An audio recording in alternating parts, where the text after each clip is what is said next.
An important resource that great jazz musicians use in order to tell a story when improvising is repetition.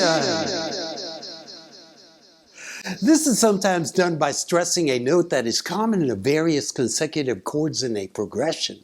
And it is effective because it creates a motif which the listener can identify with throughout the development of the solo. In today's lesson, I want to show you a concept known as pivoting off common notes. And you can use it when playing through various changes. To do so, throughout this video, I'm going to demonstrate the procedure over Stella by Starlight, rhythm changes, and even some jazz blues. I'm Richie Zullen, and I want to welcome you to the Jazz Guitar channel. So here we have a major 2-5-1 in the key of D. The first thing we need to do is find a common tone. And for this one, I'm going to pick a upper common tone.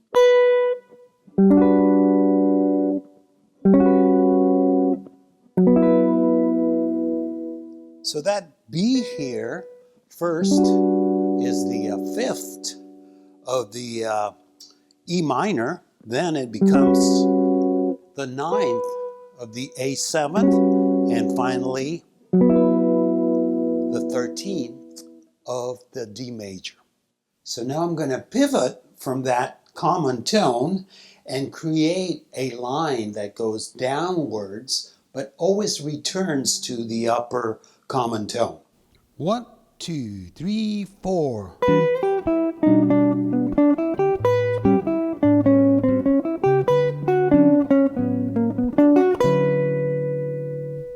Let's take a different 2-5-1. This time it's a minor one, also resolving to D minor.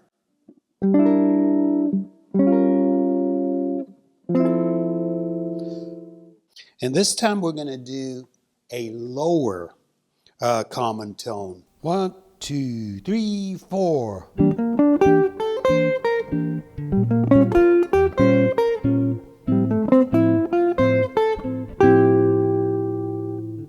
So this time we're going to try what I like to call pivoting from an inner common tone, because we're going to pick a common tone from which we're going to depart upwards and downwards, always returning to it. 1, 2, 3, 4.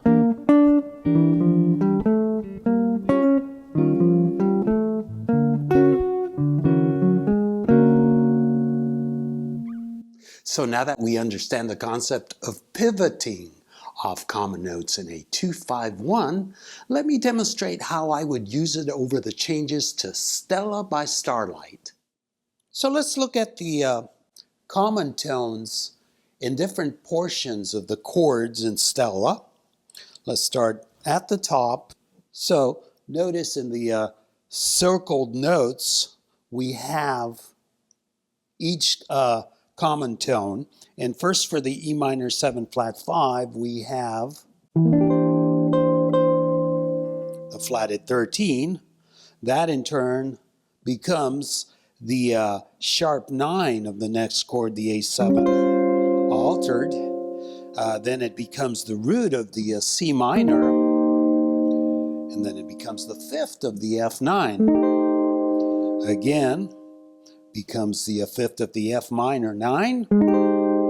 Now it becomes the ninth of the B flat 13. Becomes the 13th of the E flat major 7, and it becomes the major third of the A flat 7 sharp 11. Let me play the whole thing for you so you can hear how I pivot from these common tones.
Before I proceed, I want to add that this is not a concept you'll hear much in the playing of the early bebop players such as Charlie Parker or Dizzy Gillespie.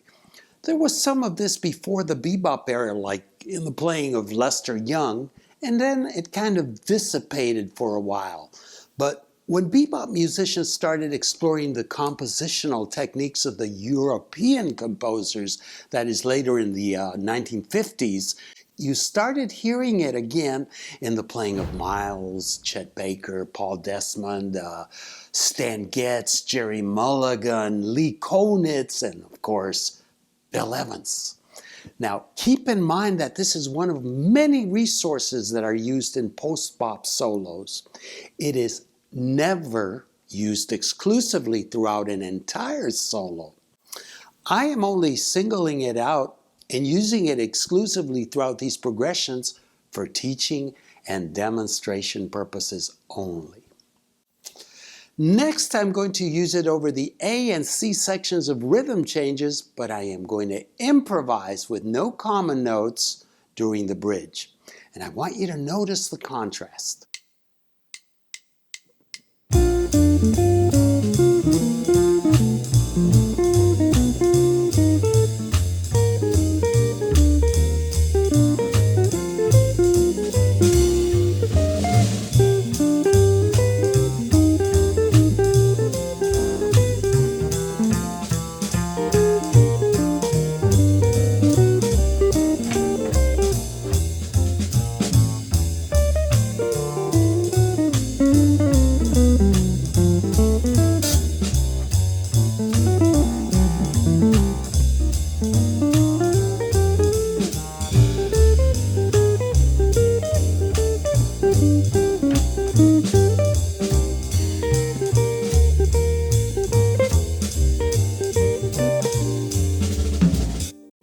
Next, I want to show you how to pivot off the common notes in a 12-bar jazz blues.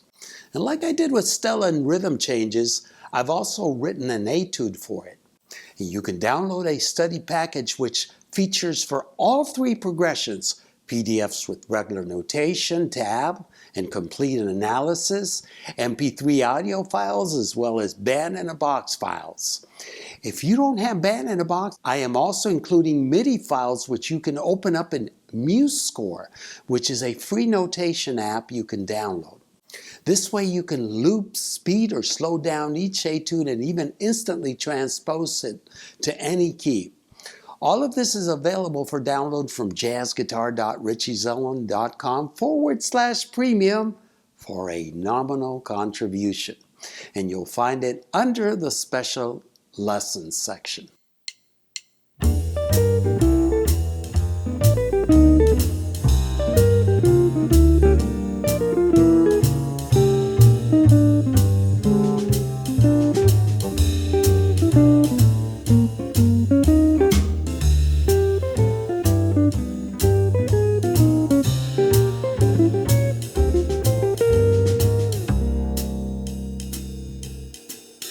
So, what did you think?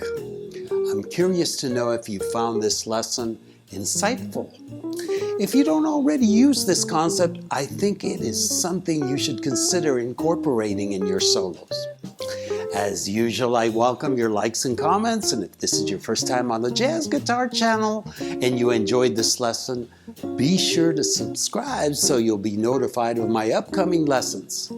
I'll be back next week with another info-filled jazz guitar lesson. Until then, be sure to practice, practice, practice, and may peace be with you.